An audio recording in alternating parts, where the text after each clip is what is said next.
This communication was prepared for educational purposes only and should not be construed as investment advice. All opinions or views reflect the judgment of the authors as of the broadcast date and are subject to change without notice. Julius Wealth Advisors, LLC, is a registered investment advisor. Our disclosure brochure, available at advisorinfo.sec.gov or through contacting us, provides further detail about our business, services, and fees.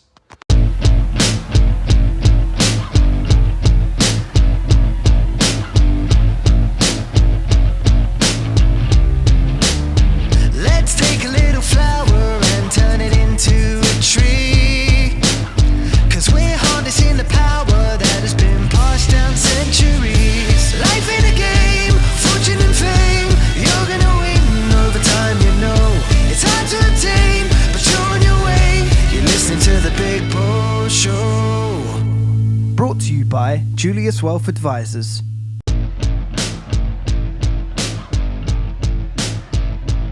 All right, welcome to the episode 5 of the Big Bo Show. On episode 5, I have a special guest for you, and Shane Morrow. Shane Morrow is the founder and managing partner at Ironbridge Wealth Council, where he leads the strategic direction as well as the investment management division.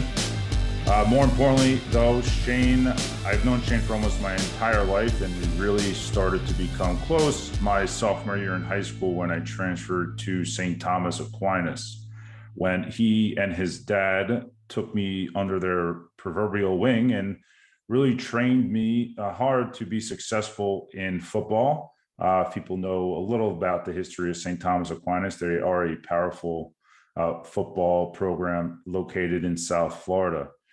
And Shane and I played offensive line together, and in this training and I would say coaching by mainly his father, which we'll probably get into this episode, we were able to go on to win the state championship, and both of us were able to get scholarships to play football in college. So this show is going to be about the concept of coaching and why the concept of coaching is important and how this gets integrated into our personal and business life. So with that said, welcome to the show, Shane. Thanks for having me, Jason. Appreciate it. No problem. So just give me, I know I gave a little bit of an introduction of you, but can you just give me, in your words, a brief introduction of yourself and your background? Sure, I'll give you the 30,000 foot view. So I moved around a little bit as a kid from Jersey to Ohio to the Bahamas to South Florida. I went to high school, as you mentioned, in South Florida at St. Thomas. We connected there. I went to Amherst College and played football at Amherst, and obviously you went to Lehigh. And then after college, I moved back down to South Florida and started in the investment management consulting world. Spent about 10 years at a boutique consulting firm, worked with a lot of private wealth and institutional clients. Did a stint in New York City for 2 years on the corporate side, on the investment management world, and paid my time in New York City with my wife and I, and enjoyed it, and decided to take our household, and we moved to Austin, Texas. Spent about a little over a year or so on the institutional investment management side, and then decided I was going to take an entrepreneurial leap. And I was fortunate enough, my wife was very supportive, and as a CFA, she helped carry the household in that first venture, but started a private wealth firm about 7 years ago with a couple of former partners, and haven't looked back since. Awesome. The part you didn't mention about your time in New York City is that I think you were living at the time in a 1-bedroom apartment with 2 massive dogs. Well, so you left that out of there. Yeah, well, the pug, she's a massive for a pug, but she was at least a pug. She had a massive ego and attitude, though. So it was nice. We enjoy having a yard here in Austin, Texas, for sure, when it's raining and not having to go down 20 flights of stairs in an elevator that's sometimes broke. Fantastic. So with it all said, I guess, you've played sports your whole life. We talked about it a little bit. I guess, can you just name a few influential coaches that you've had in your life and why? Yeah, no, it's funny. I was thinking about this a little bit earlier, and I look at it as 2, let's say, pivotal periods. It's probably my first coach in Ohio. I started playing football when I was 7 years old in same football league as Chris Carter, where he grew up, and things like that. So it was for Little League or Pee Wee football is pretty competitive. And my first coach, his son actually went in to play college football, and I don't know if he got drafted, but he was pretty intense. And it was kind of that formative period of time where we won the championship, and he was much more held us accountable and, let's say, more disciplined than most of the other coaches. So at an early age, at 7 and 8 years old, I learned kind of how to be disciplined, I guess, in terms of sports. And then I would fast forward. The second one would be in high school, where both you and I had the pleasure of working or playing under George Smith, who's kind of a Hall of Fame high school football coach in South Florida now, who's since retired. And then also had the same offensive line coach, Jay Conley. Very different personalities, but I think George really emphasized and instilled over his tenure there, 40 plus years, multiple state championships, that no one is bigger than the team, and culture really does matter in terms of routine, in terms of belief systems, and really integrating people from various different backgrounds to being one of the few Jewish kids at a Catholic school. I don't know if in various different backgrounds, we all one team, and regardless of where you came from, we're all brothers on the football field. And I think Jay Conley, he was tough, but at the end of the day, we knew he loved us, and I think that came across pretty consistently. I'm not sure your feeling from it, but Jay was a great coach.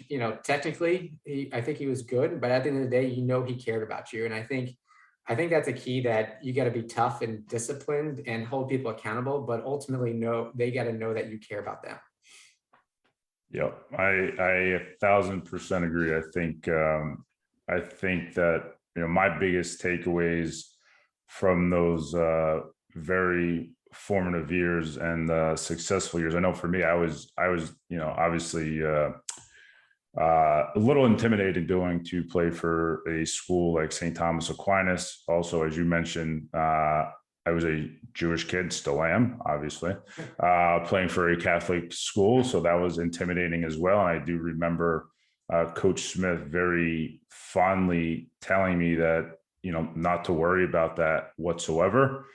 He was also very open with me about, during Jewish holidays, if I didn't want to practice or didn't play, I didn't have to. And I thought that was great, that he understood that, even though he's the head coach at a Catholic high school. So that again shows you what you said is that no one's bigger than the team. The team will always have your back no matter what you choose to do. And then bleeding into Coach Conley, I still think I wake up in the middle of the night with nightmares of him yelling at me during practices and all that. But I think you said it was a tough love, right? Because I always remember, no matter what, when we won or we scored a touchdown, he was the first person to give you a massive bear hug, right, at the end of the practice. So they always instilled what you mentioned. I wrote down 2 words: accountability and discipline, which I know you have. I know that those are the 2 biggest things that I took away from my playing days at St. Thomas Aquinas, which is, led, I think, both of us to some success in our personal lives. So with that said, I guess I would ask you areas of your personal and business life that you see where some people make some common mistakes that sports or coaching has influenced you in. Yeah, it's I think one of the big area, there's multiple, but I think one of the big areas is that, at the end of the day, in a team sport, you got to play a role. And, it's not that the quarterback can't be, a good wide receiver, but at the end of the day, you got to really specialize. And, especially on a football team, you all got to be working together, and 11 people on each side got to be doing their role. And I think one of the things that I learned there is there's a lot of weaknesses that we all have. And there's some strengths. And I believe that you got to focus on your strengths and partner with people that complement you. And I think sometimes people say, hey, identify your weaknesses, work on those, improve them. And that's true within your domain. But at the end of the day, as much as I try to be the best receiver, I was never running a 4-4, right? At the end of the day. So I could train and do everything and work on that weakness. But my goal was to be the best, offensive guard that I could.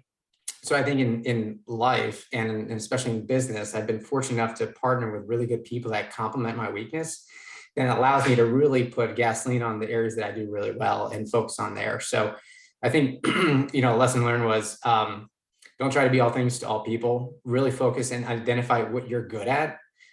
Be self-aware, be humble enough to identify what you're not good at. And have the gratitude to put good people around you to make sure that collectively you're better than any one individual. Wise words. So that kind of goes into your responsibility as you see yourself as a teammate. What do you see yourself, now leading your own firm, but you're also, like you said, you're a teammate, right? No one's bigger than the team, even though you are, leading the firm. At the end of the day, you're just a teammate. So what do you see as your biggest responsibility in that area? Yeah, it's and it's something I think especially when you start at any business owner, struggles with, especially successful people, historically, that you want to do all things. My sole job is to drive the success of the firm. And what that means is it's a commitment to three different things, right? It's a commitment to our clients to make sure that from a client experience standpoint, it's best in breed in our domain and within our client profiles that we work with. It's a commitment to make sure from an employee standpoint that they're getting a career track and they have a path to success as they individually define it professionally. And it's a commitment to our community to make sure that we're influencing them in a positive way and giving back, whether it's time, whether it's finances, or whether it's resources. So I look at my job as driving the mission of Ironbridge, which is to tangibly improve our clients, our employees, and our community's lives. What I admit that I am not good at is I'm pretty good at strategy and vision and kind of driving the firm forward from a business standpoint. Where I lack is in short-term execution. And so I was fortunate to have worked with some good people over the years that have, come back together and working with Ironbridge, that I can lay out the 5-year business plan or say, this is strategically where we want to go. And they do a great job of kind of taking it from there and saying, here's the action steps. Here's the accountability that needs to take place today, next week, next month to make sure that vision gets executed. So my weakness is detail orientation and short-term execution. So I fully admit that. And I need a taskmaster. I admit that. So I need someone staying on top of me. And I think, as you can attest to, maybe that's because that's how I grew up with having that taskmaster and just being told kind of what to do and where to go. But I look at my quote unquote superpower, if you want to be cliche, is kind of strategy and kind of identifying blue ocean strategies where the competition isn't playing, where we can add strategic value and differentiate ourselves in the marketplace. That's great. Yeah, I mean, you said a few different things there that I agree with, and I've seen that take place in the business world a lot of times, where people try to be what's called, like I'd say, like you're the jack of all trade, master of none, right? Where you have to really understand what your strengths are and try to hone your weaknesses, but also realize that sometimes there's a better person or a better place where you can outsource those weaknesses.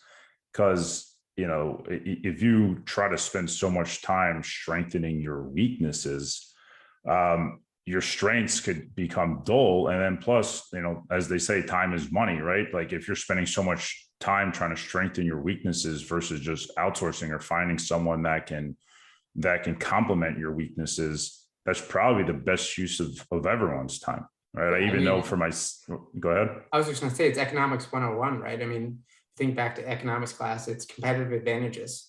You can make widgets and dresses better than the next country, but if you have a competitive advantage in one, it makes sense to trade. And I think from a business standpoint, like you said, it's egos get in the way. And it's also, a lot of times I find it fear in the sense that, and I think I don't know if you see this, but as you progress professionally and also let's say within sports competitively, you get a higher level, you realize you got to specialize more and more. And, LeBron James would be a great tight end, I'm sure, in the NFL, but he's a lot better as a guard in the or forward in the NBA. And I think we learned that through sports. I'm not sure if you saw that, but guys in the locker room, they're not trying to be all things to all people. But in the professional world, and especially in our, in our space, in the advisory world, it's, I guess it gets old to hear that I can work with anyone and I can, do all these different things. And if we're all honest with ourselves, we got to really hone in on who we work best with, who our target client profile is, and who we can impact the most, because it can't be working with anyone. Yeah, I agree with that. I mean, obviously we came from similar backgrounds, so we'll probably agree on a lot here. But I agree, man. I say that a lot to people. I kind of joke around a little bit, but you'll probably say I didn't, but I thought I had a great arm, right? Growing up, I thought I had a great arm in baseball and in football. And hey, I probably would have made a great quarterback, but I was probably too big to be quarterback, and that's not necessarily where my team needed me.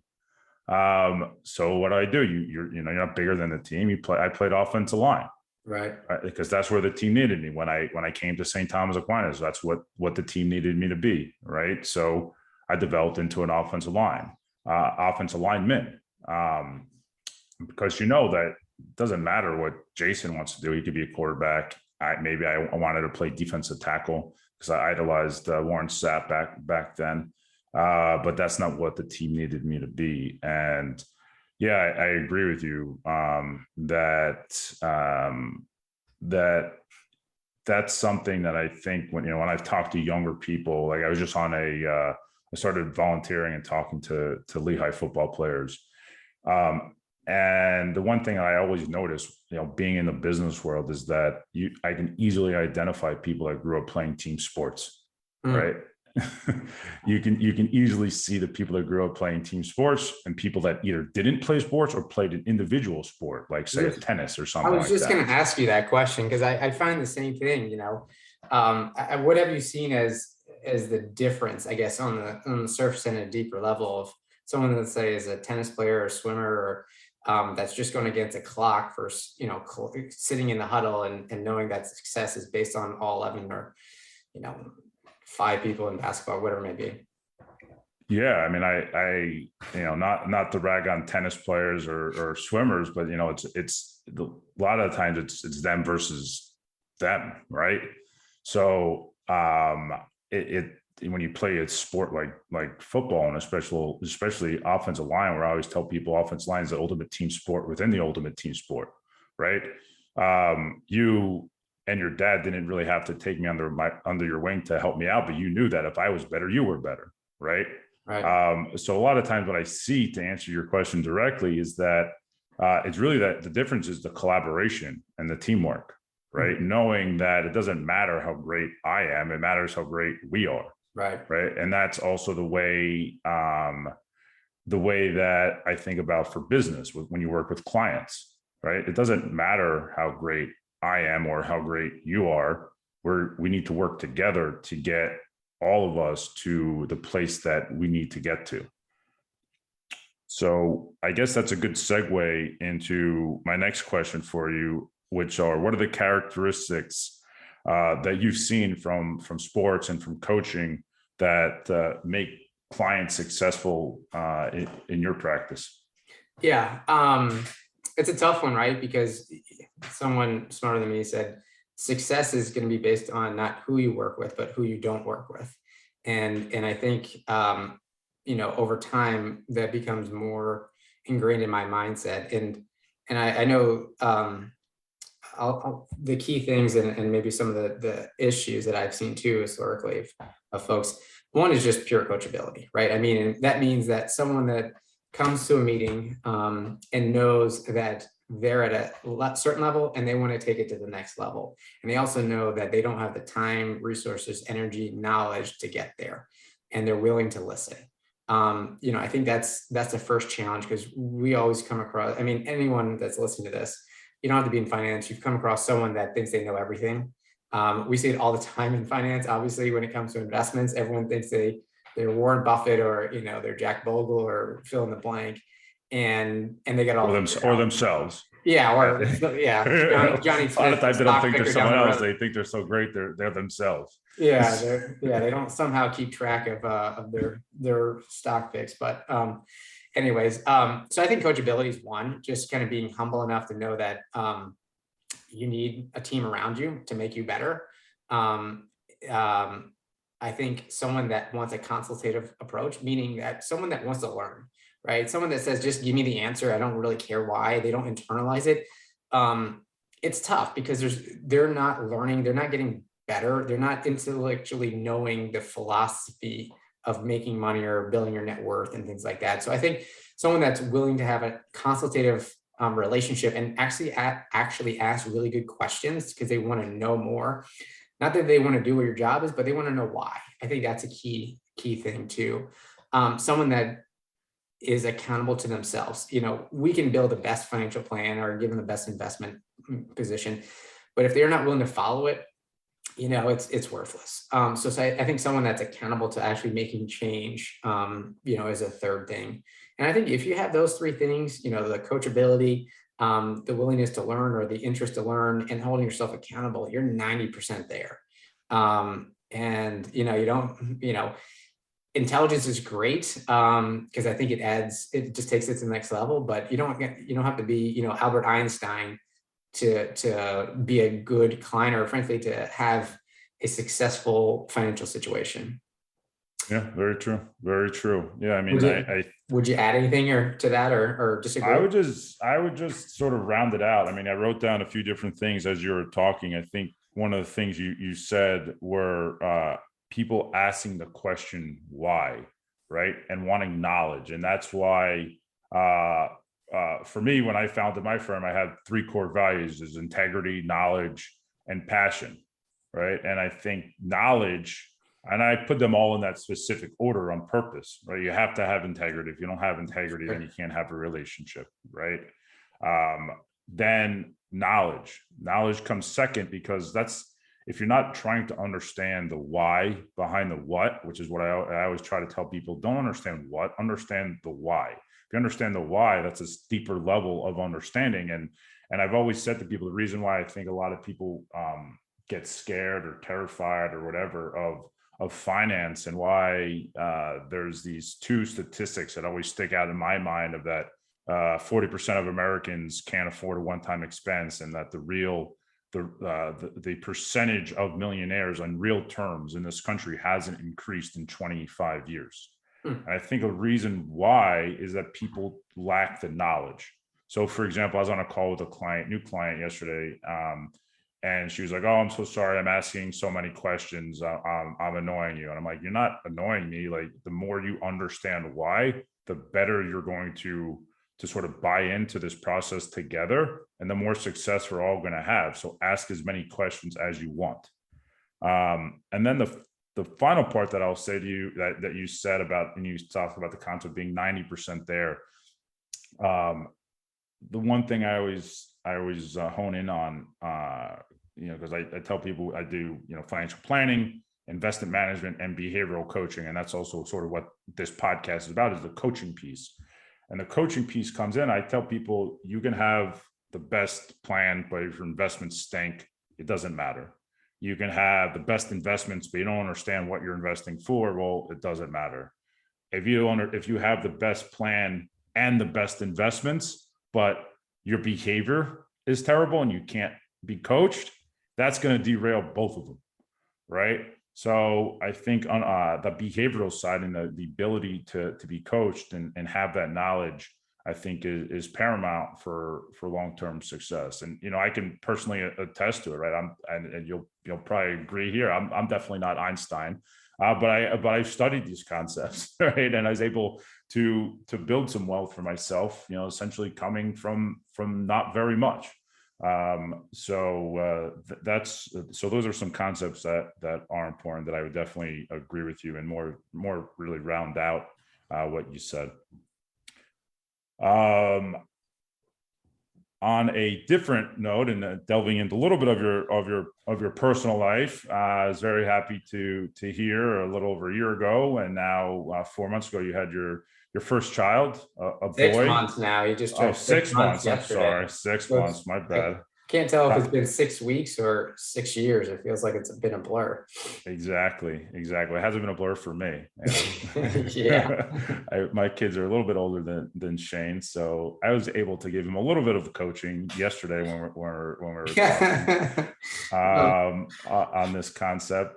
Not much, as many people have kids can attest. It's young kids. Everyone's unique in that sense. But with that said, having your first child and a boy, what are some of the things you will teach your son that you were not taught? What was I not taught? So I was taught, I think I was very fortunate to have very supportive parents that pushed me. What I was not taught is probably to kind of identify things you're grateful for, just to be more thoughtful and explicit or purposeful with kind of acknowledging things you're appreciative of, things you're stressed out by, and not internalizing as much. I think that's a key thing for any person, to identify, here's what I want to, whether it's journaling or, meditation or whatever, however it comes, to be really self-aware of insecurities, of, goals, of areas that you may feel like you're being grieved, whatever it may be. And I think that's true for clients too, in the sense that you gotta know where you're going before you can kind of build a plan. And until you're honest with yourself and self-aware of that, I think it's hard because, as I say, so I would just say being intentional with what your concerns, what you're grateful for, what your fears are, and having that as an open dialogue. And then, a couple other things I think is, well, I did, it's not that my parents didn't teach me this, but I think being aware that everyone is going through a struggle and life is struggle, that's part of the deal. That is not like an exception. It's not a bug, it's a feature. And the toughest things, when you look back, are things you're most appreciative of. I think my parents, pushed me to do that, and I learned it retroactively, but I think being more communicative of embracing the suck, or however you want to say it, is getting comfortable with being uncomfortable. That is part of the deal. And that's how you really excel in life, I think, is by doing the things that other people don't want to do. And also not just, bitching about it, embracing that part of it. Because, when you look back, that to steal a very cliche, or not cliche, but a thing that I've embraced from Jocko Wilcox is that, discipline equals freedom. The more you're disciplined, the more you do the hard things, the easier life is when you look back on it. Yep. Yeah. So for me, on the things that you just mentioned, I think what I can relate to are three things that you just said. Know where you are going, right? And this is one of the things that I think that about me, and also I try to hone into clients and process, and really just society as a whole. Know where you're going. What that means is having a longer term mindset, right? Know where you're going. So for me, as where was I going? Ever since I was 10 years old, and understanding finance and personal finance, and my background with the influential piece of my grandfather, and things that happened with me as a child, and not having as much struggling from a family side with finances. Where I was going, I always wanted to start my own business. I always wanted to do this. And one of those steps to get there was getting a full scholarship to college. And one of the ways I had to get there was to play football for St. Thomas Aquinas, even though I was a Jewish kid playing at a Catholic high school, which was extremely, intimidating, though I was 6'2", 275 pounds. That helped. But know where you're going. I knew where I wanted to go, right? And one of those stepping stones was I had to play football at St. Thomas Aquinas. It's not like I had to, like it was a bad thing. It was a great thing. It was a great way to get me to where I was going. Go ahead. No, sorry. No, and part of that is what you stated about, you know, being comfortable, being uncomfortable. I think, you know, I think for me, that was a big part of my life. There was always situations that I had to go into being uncomfortable, like playing football at St. Thomas Aquinas. Not only was it a great school, but again, being a Jewish kid, it was very uncomfortable, but I had to be comfortable being uncomfortable. And that's really the only time you see progress from my vantage point. You see progress when you jump into a situation where you are uncomfortable and you experience personal growth and team growth, right? So don't ever, you know, I always hone into people, and especially we talked about kids, right? That's what I try to hone into my own children, is that don't really worry about what other people think of you, right? Do what you feel is right, and maybe it might feel uncomfortable, but that's when you're going to experience the most growth in life. And the final piece that you mentioned, we talked about it earlier, also about discipline. I actually didn't even know that was a saying by Jocko, but discipline equals freedom. I have this thing, maybe it's cheesy, but I have it on the end of my signature card, and I've kind of made up this own equation for how people get financial freedom, because everyone thinks it's tough. Like you said, oh, Einstein, you know, you have to be Einstein to have success in finance and investing. And to me, it only really takes two things. It takes time, right? So start when you're young, and it takes discipline squared, a whole bunch of discipline. So, and that kind of leads into what you said, right? Discipline equals financial freedom. And that's really, to me, what like the magic formula is. Just have a bunch of time. A lot of people sometimes start too late. But no matter what, even if you have time, if you don't have a bunch of discipline, you're not going to really probably see that success. And that's where the concept, to me, of coaching and behavioral coaching comes into play. And fortunately for you and for me, we had that in our lives at such a young age. Well, I think the point you brought up, right, is discipline is important, and, you know, your discipline squared formula, and it's tough. I mean, we only have so much willpower. So what I've, you know, and I think it kind of circles back to your original comment, you know, about going to the gym, you know, routinely and religiously. Discipline's tough. You almost have to build routines that are that you don't even think about, that you just go along with, that the outside world looks as discipline, but for you as an individual, that's just part of who you are as an individual, whether it's going to the gym every day at a certain time, because that's just what you do, or going to, you know, and you're going to the synagogue or certain religious things, that it's not discipline. That's just part of the routine. That's part of what you do as an individual. It's part of your identity. And I think that makes it so much easier and sustainable when you make that as part of your identity. And so, like, in terms of like the financial planning side or the investment side, it's not, you know, oh, I got to say this or the more you automate, the more you make routine, the more you identify who you are as an individual and your why, the action steps don't seem as much as like, hey, go make your bed discipline. It makes it seem like this is just who I am. It's like if I'm a vegetarian, I'm not going, as good as the hamburgers may look, I'm not eating that. And I'm granted, I'm not a vegetarian, but if I was, right, it wouldn't be tempting. It's the same thing, I think, when you talk about working out, or, you know, for us, it's, if you wanted to be successful, you want to go to play college football, you want to do this, like going to the gym, it's just what you do, right? I mean, it's just part of the routine. And it took me a while to learn that. Frankly, it took my dad kind of just getting home after work and saying, let's go. And I didn't have a choice whether I felt good or bad. That's just what you did. You know, and, you know, looking back, it created that muscle memory that you just get up and go. Regardless, if you feel like crap, yeah, that's just part of the deal, you go. And that's how it's the consistency with that's tough, but you have to build those as kind of almost part of your DNA as who you are. But the first thing is you have to identify who you want to be or who you are.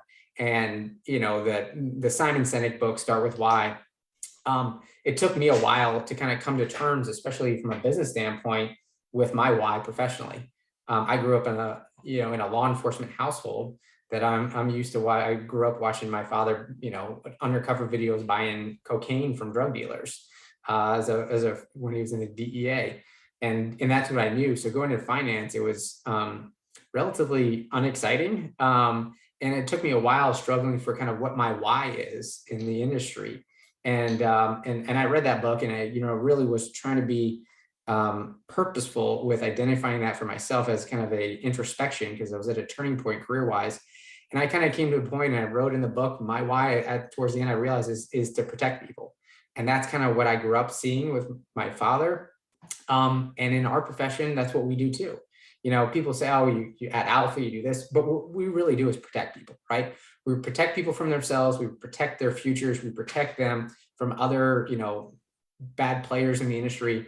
And once I identified that was my why, from a business standpoint, that's kind of what permeated all those other decisions that kind of are on the surface, business or strategy and things like that. But at the end of the day, our goal is to protect people.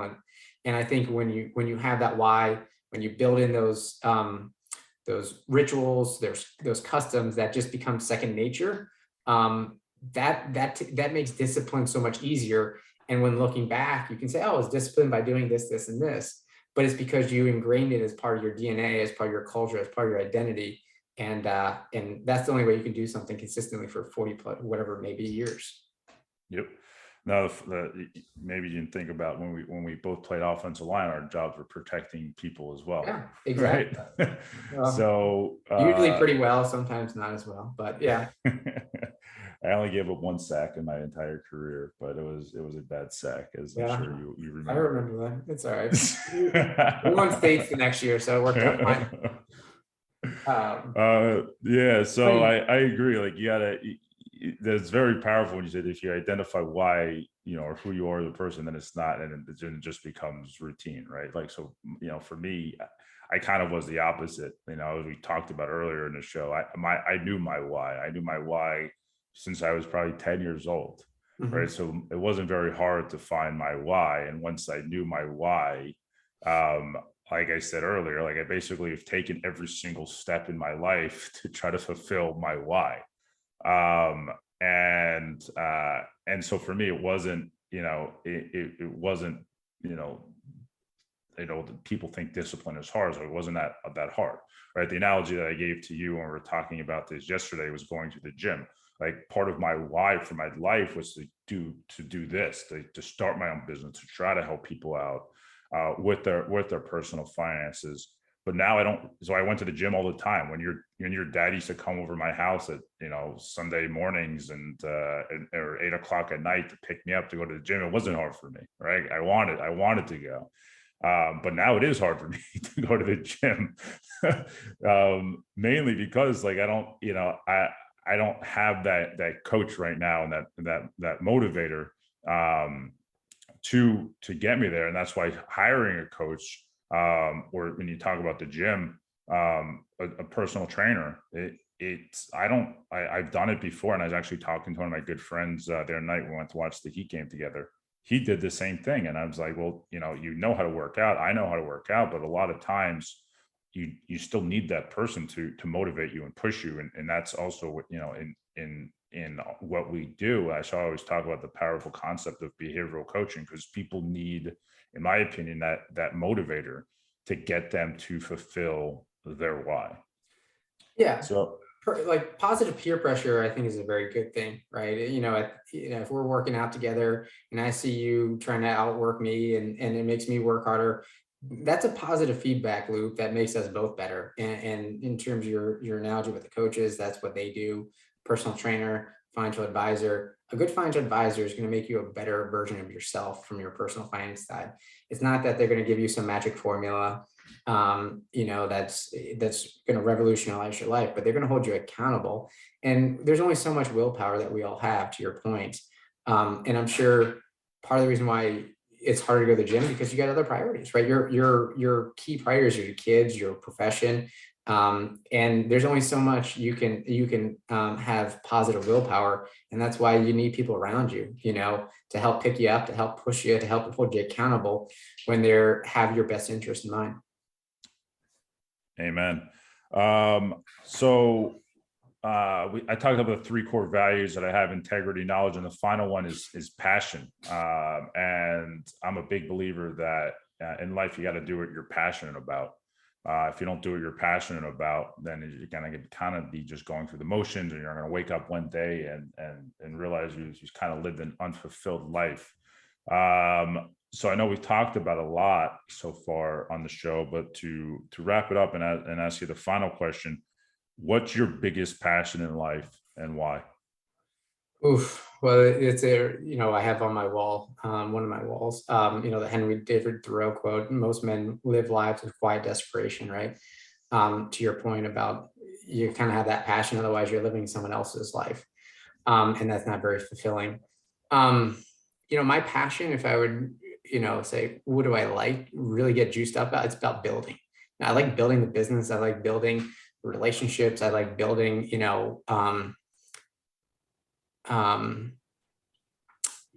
building other people up. But I like the creation process. So for me, I get inspiration from kind of the entrepreneurial drive. Ultimately, maybe it's being that team thing. I love to see people around me succeed. Like my goal and one of my mentors was this guy named Buzzy Tabatnik, who was my first manager. So shout out to Buzzy. And it took me a while to connect with him because we were very different personalities. A municipal bond salesman from Jersey, Jewish municipal bond salesman from Jersey. And I remember starting out right out of college and he would say stuff and I'm like, I don't really understand that. And over years, I internalized more and more of it and really came to appreciate it. And I still talk to him, probably once a month now about business things and running things through him by him. But, he said something which I very much agree with, but he said it better. He's like, at the end of the day, from a business standpoint, your goal should be to make all your partners really successful. And if you do that, you're going to be just fine. And I look at that as similar in terms of my goal is to build the infrastructure and build the firm and create things for people to help them be successful, because that's my strength. And if they're successful, that's my passion, right? That's what I enjoy seeing. If you did a great job and you block this, this blitzer picking up and you threw a touchdown, that's the kind of exciting part. I don't need to score the touchdowns. I just like building the paths to success for people around me that I truly care about.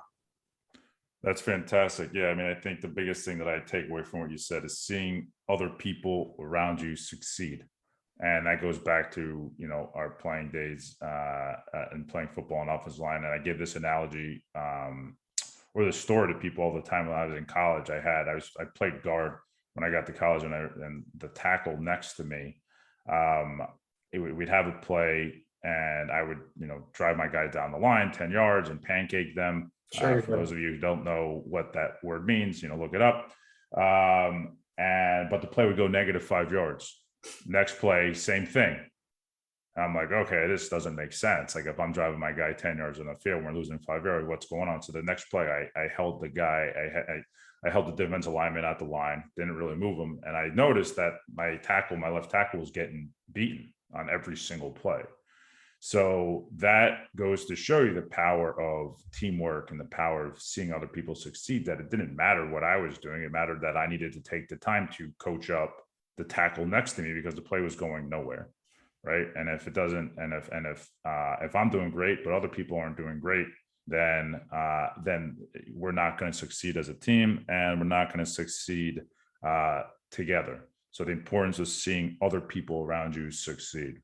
I thought that was very powerful. I mean, ultimately, it is, can you ever be truly altruistic? So, I think if I was being really honest with myself, it makes me feel good to see other people feel good. So I don't know what where the circular nature of all that is. But at the end of the day, I think if you just succeed alone, for me at least, and everyone's different, but for me, it's relatively unsatisfying, right? Because there's a quote that goes, success without satisfaction is still failure. So for me, seeing those people around me succeed makes me happy. And I, whether that's selfish or I don't know, but that's kind of what my quote unquote, to your question, passion drives me. Fantastic. Yeah, I agree. And I don't think anyone could have said it better than you just did. So with that said, Shane, I just want to thank you for coming on to the show. I want to also thank you for our relationship. It's probably almost spanning at least 30 years almost at this point. Since before high school, I did know you from playing baseball in Little League. Didn't know you that well because I was, slightly better than you. But I appreciate your time, appreciate the relationship, and wish you nothing but the best. And look forward to knowing you for another at least 30 plus That's years. right. Well, I'll definitely be calling you on parenting advice for sure. So appreciate having you, Jason. All right. Thank you. Awesome. All the best. And with that said, this is going to wrap up our 5th episode of the Big Bo Show.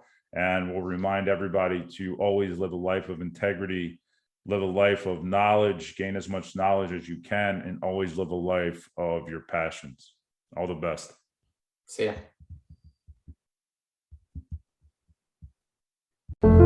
Growing up, Jason Blumstein had become accustomed to a life of financial struggle and frustration. His grandfather, Julius, took the time to teach him the difference financial literacy can make. Since then, Jason has Julius to thank for pulling him out of the mud and pushing him to become empowered, educated, and independent. We want Julius Wealth Advisors to do the same for you. At Julius Wealth Advisors, we are committed to continuing the legacy of literacy and learning. Advising to us is much more than simply telling our clients what to do, it's teaching them how to do it. Our emphasis on client education is founded on the fact that we've seen its benefits firsthand. Our lives and our firm are built by the tools wise friends and family members have passed down to us, and our passion is to pass these tools unto you. Please call us at 201-289-9181 or email at info@juliuswealthadvisors.com to take your first step to be empowered to live your best financial life. Thank you for tuning in to the Big Bo Show.